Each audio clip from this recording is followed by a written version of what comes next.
ना एक दिन आपको ऑपोजिशन का सामना करना पड़ेगा। हर ऑफिसर को और इलेक्शन कमिश्नर को यह बात अच्छी तरह समझ लेनी चाहिए।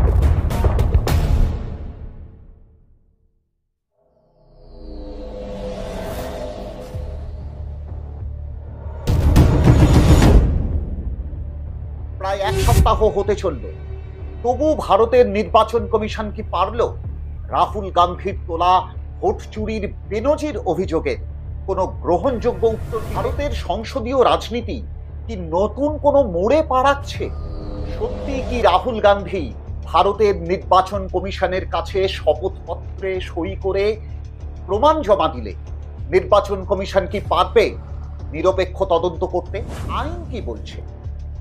নাকি সর্বোচ্চ আদালতই একমাত্র রাস্তা? নিজেদের জালে কি নিজেরাই জড়িয়ে পড়ছে ভারতের নির্বাচন কমিশন? কেন বাংলার মিডিয়া হঠাৎ ভোল বদল করে ভোট চুরি নিয়ে খবর করতে শুরু করলো? এসব প্রশ্ন নিয়ে আমি প্রশান্ত আজ আপনাদের সামনে তুলে ধরব এমন কিছু তথ্য যা আপনারা আগে কোথাও শোনেননি। তাই অনুরোধ, একটুও স্কিপ না করে পুরো ভিডিওটা দেখুন, আর ভিডিও দেখার পরে লাইক এবং শেয়ার করে এই ভিডিওটা আরো মানুষের কাছে পৌঁছে দিন। A portrait of society painted with thoughts. 7ই আগস্ট 2025 রাহুল গান্ধী দিল্লিতে 1 ঘন্টা 12 মিনিটের সাংবাদিক সম্মেলনে বেনজিরভাবে নির্বাচন কমিশনের মতো একটি গুরুত্বপূর্ণ সাংবিধানিক সংস্থার বিরুদ্ধে তথ্য প্রমাণ তুলে ধরে সরাসরি ভোট চুরির অভিযোগ তুলেছেন। রাহুল গান্ধীর অভিযোগকে সামনে রেখে নতুন প্রাণ শক্তি নিয়ে ঐক্যবদ্ধ আন্দোলনের রাস্তায় প্রায় গোটা ইন্ডিয়া জোট। চ্যালেঞ্জের মুখে দেশ জুড়ে চলা বিশেষ নিবিড় সংশোধনী বা SIR 2025। কিন্তু এই আবহেও অভিযোগের প্রায় 7 দিন পরেও নির্বাচন কমিশন রাহুল গান্ধীকে 2টি চিঠি পাঠানো ছাড়া আর বিশেষ কিছু করে উঠতে পারেনি।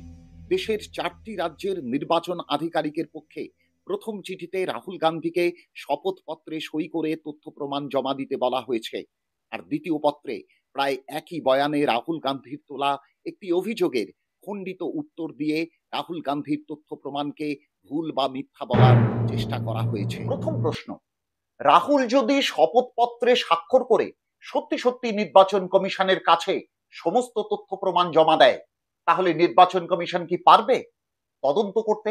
পরিষ্কার জেনে রাখুন, না, পারবে না। কেন? কারণ সেই রেজিস্ট্রেশন অফ ইলেক্টরস রুলস 1960 যে আইনের ধারা অনুযায়ী নির্বাচন কমিশন রাহুল গান্ধীকে শপথপত্রে স্বাক্ষর করে তথ্য প্রমাণ দিতে বলেছে, সেই আইনেই তদন্ত করতে পারবে না নির্বাচন কমিশন। বিষয়টা একটু গুলিয়ে যাচ্ছে, তাহলে পরিষ্কার করে শুনুন।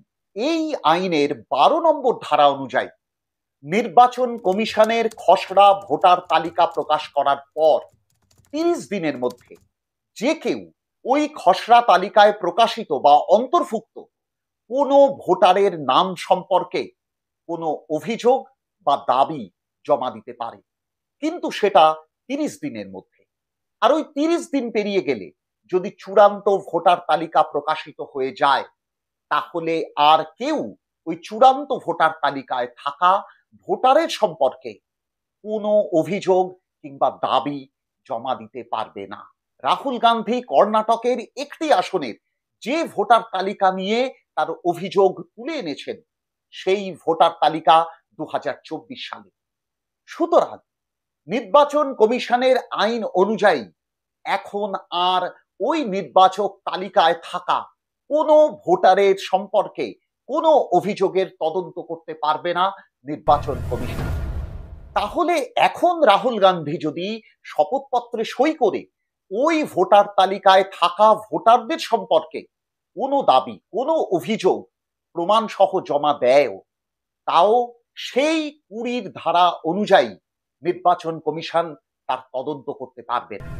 তাহলে নির্বাচন কমিশন রাহুল গান্ধীকে সেই 20 ধারা অনুযায়ী কেন শপথপত্রে সই করে সমস্ত প্রমাণ জমা দিতে বলছে? আমার ধারণা রাহুল গান্ধীর অভিযোগে পুরোপুরি ধরাশায়ী ভারতের নির্বাচন কমিশন।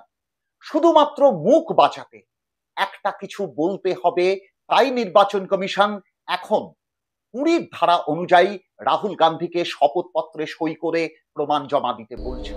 নির্বাচন কমিশন অভিযোগ তুলছে রাহুল গান্ধী ওই ভোটার কেন্দ্রে 70 বছর বয়সী একজন নতুন ভোটার শকুর রানীর 2টি পরিচয়পত্র থাকার যে অভিযোগ এবং দুবার ভোট দেওয়ার যে অভিযোগ তুলেছেন সেই অভিযোগ মিথ্যে। रानी जी हैं 13/9/23 को ये नई वोटर फर्स्ट टाइम वोटर बनती हैं, 70 साल की हैं। और ये देखिए कैसे किया गया है। 2 बार अप्लाई करती हैं, पहली बार 13/9, दूसरी बार 31/10। इसमें उनकी फोटो जूम आउट है, इसमें उनकी फोटो जूम इन है। ऊपर देखिए फर्स्ट नेम शकुन, सरनेम रानी। यहां देखिए सरनेम है ही नहीं, फर्स्ट नेम शकुन रानी। और ये देख लीजिए साइड पे इन्होंने 2 बार ही वोट किया है।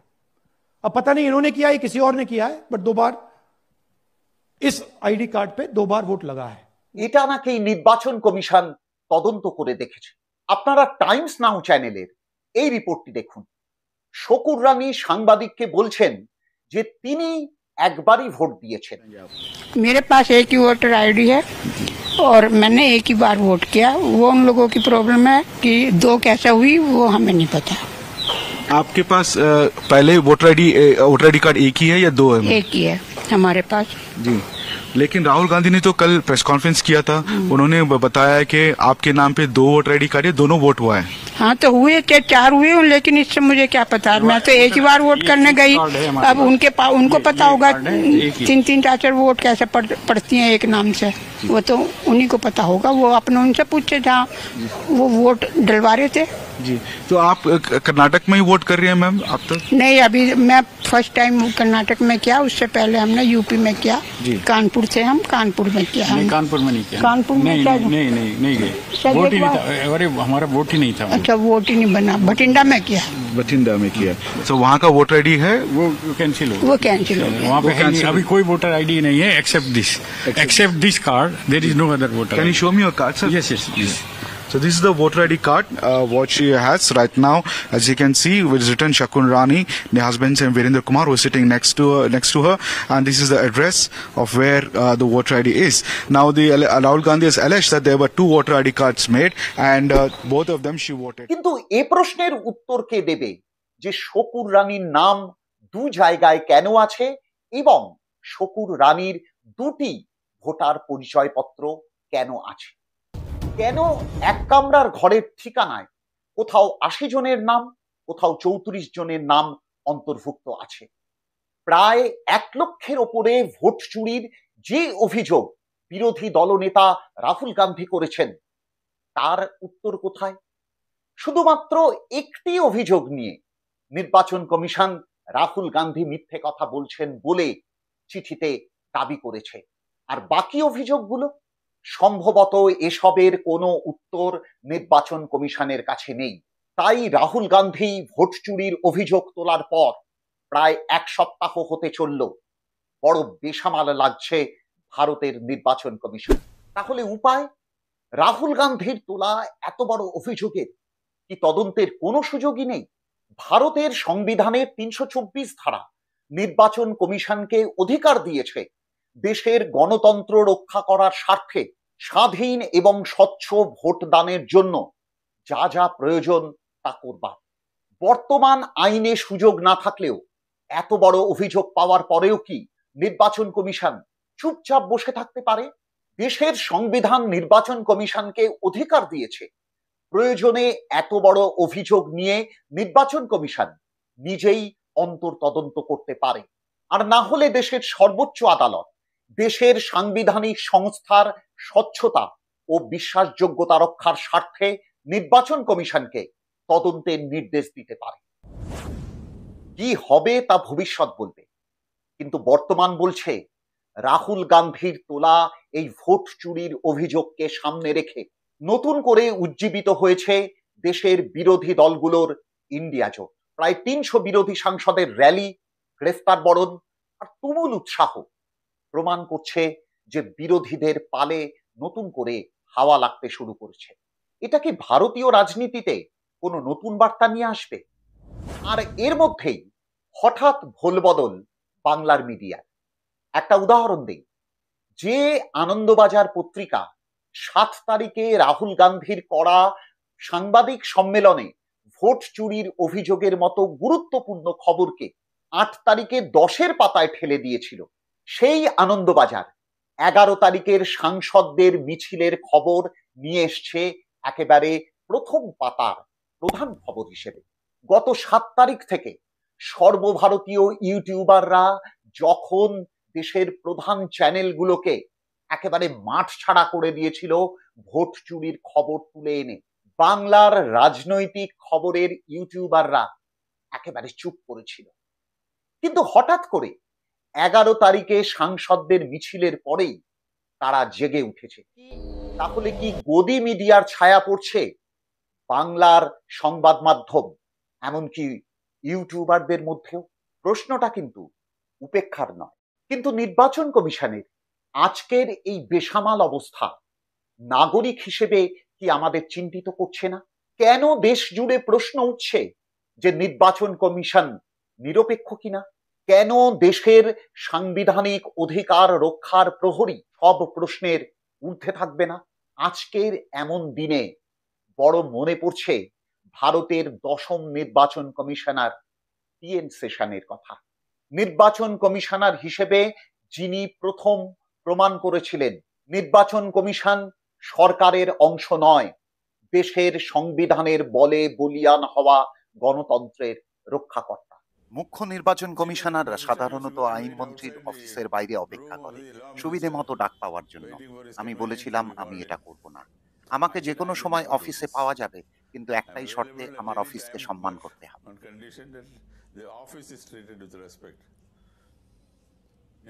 সমস্ত কাগজে তারা লিখে মুখ্য নির্বাচন কমিশনার ভারত সরকার। আমি বলেছিলাম দুঃখিত, আমি সরকারের অংশ নই, আমি দেশের কাঠামোর অংশ, কিন্তু সরকারের অংশ নই। মুখ্য নির্বাচন কমিশনার নিশ্চয়ই রাষ্ট্রপতির কাছে জবাবদিহি করতে বাধ্য, কিন্তু সরকারের অন্যান্য অধস্তম্ভের মতো নয়। সুতরাং জাতীয় নির্বাচন কমিশনের স্বাধীনতা প্রতিষ্ঠা করা পুরো গল্পের একটা অংশ ছিল। যিনি অবলীলায় এক সময় বলেছিলেন, I ate politicians in breakfast, প্রাতরাশে আমি রাজনৈতিক নেতাদের খেয়েছি। আপনার কি মনে হয় আমাদের দেশের কি এই মুহূর্তে এমন একজন টিএন সেশনকে খুব দরকার, যিনি নির্বাচন কমিশনকে সব সন্দেহের, সব প্রশ্নের ঊর্ধ্বে নিয়ে যাবেন? যদি মনে করেন এই প্রশ্নগুলো আরো মানুষের কাছে নিয়ে যাওয়া দরকার, তাহলে ভিডিওটি এখনই শেয়ার করুন। কারণ সচেতন নাগরিক না হলে ব্যালট বক্স একদিন হয়ে যাবে নিছক সাজানোর জিনিস, আর ডেমোক্রেসি হয়ে যাবে ডেকোরেটিভ ওয়ার্ড। আজ যদি সচেতন না হন, তাহলে কালকে আপনাকে জিজ্ঞেস না করেই আপনার ভোট অন্য কেউ দিয়ে যাবে।